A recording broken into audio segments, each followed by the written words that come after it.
Assalamualaikum warahmatullahi wabarakatuh.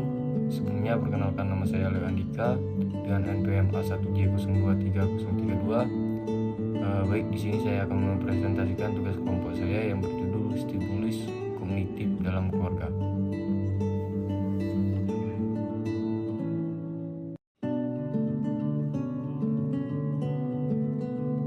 Pengertian stimulus kognitif.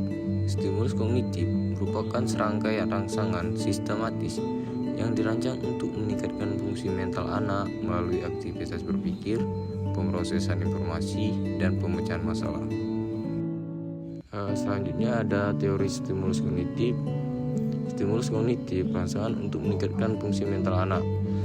Menurut Vygotsky, anak belajar paling baik saat berada di Zone of Maximal Development atau ZPD, yaitu zona tantangan yang masih dicapai dengan bantuan orang dewasa atau soft loading. Selanjutnya ada teori Piaget atau profesional 2-7 tahun. Simbolisasi berkembang egosentrisme tinggi. Ini Piaget menjelaskan bahwa anak usia 2-7 tahun berada di tahap profesional, di mana mereka mulai menggunakan kata, gambar, mainan untuk mewakili hal nyata, tapi masih berpikir egosentris dan belum memahami logika konkret. Dan ada juga teori neuroplastisitas.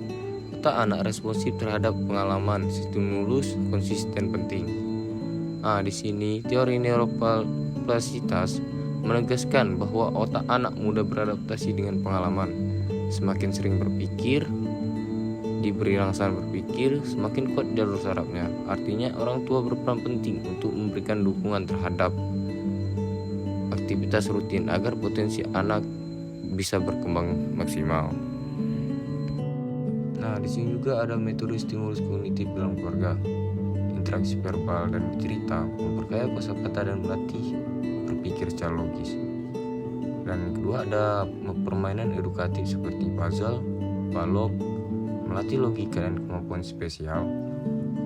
Selanjutnya ada eksplorasi sensorik atau permainan seperti tanah liat, pasir, cat, membantu anak memahami tekstur, warna, dan konsep sebab akibat.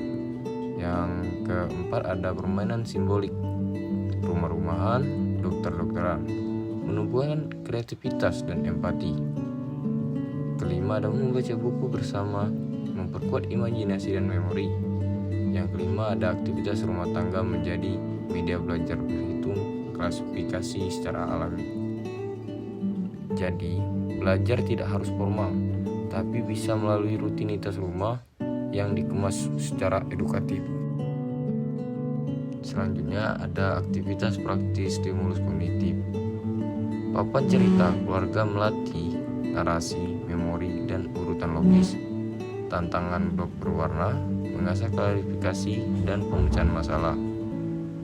Eksperimen sensori, melatih observasi berpikir ilmiah dengan sederhana.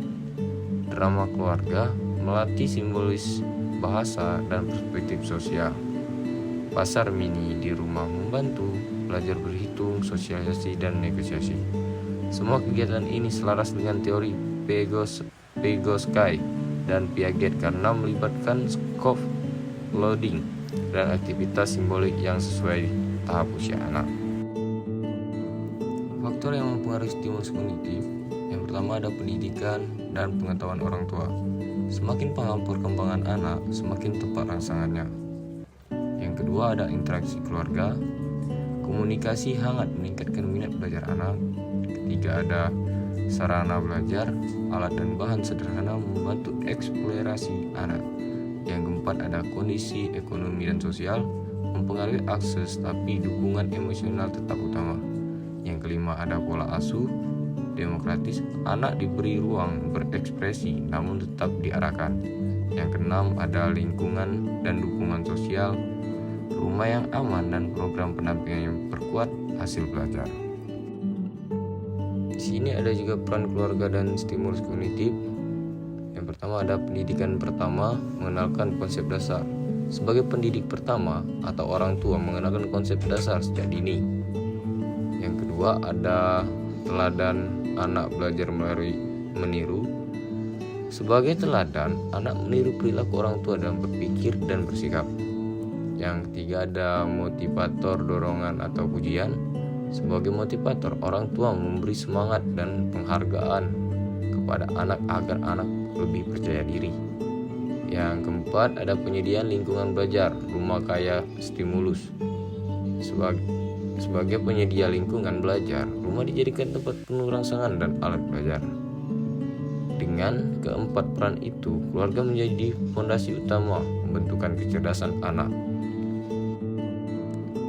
Kesimpulan dari presentasi dari saya tadi, stimulus kognitif sangat penting untuk mendukung perkembangan anak, otak, dan kemampuan berpikir anak sejak dini. Keluarga berperan utama sebagai pendidikan pertama, teladan, motivator, dan penyediaan lingkungan belajar yang kaya pengalaman melalui interaksi sehari-hari seperti bercerita, bermain, eksplorasi, serta kegiatan rumah. Anak dapat mengembangkan bahasa, logika, kreativitas, dan kemampuan sosial. Faktor pendidikan orang tua, pola asuh, serta ketersediaan sarana belajar turut mempengaruhi keberhasilan stimulus. Dengan yang teratur, anak lebih siap menghadapi terhadap perkembangan berikutnya. Mungkin itu saja presentasi dari saya. Kalau memang ada yang ingin ditanyakan, silakan komen di bawah. Itu saja presentasi dari saya. Lebih dan kurang saya mohon maaf. Saya akhiri, wabillahi taufiq wal hidayah. Wassalamualaikum warahmatullahi wabarakatuh.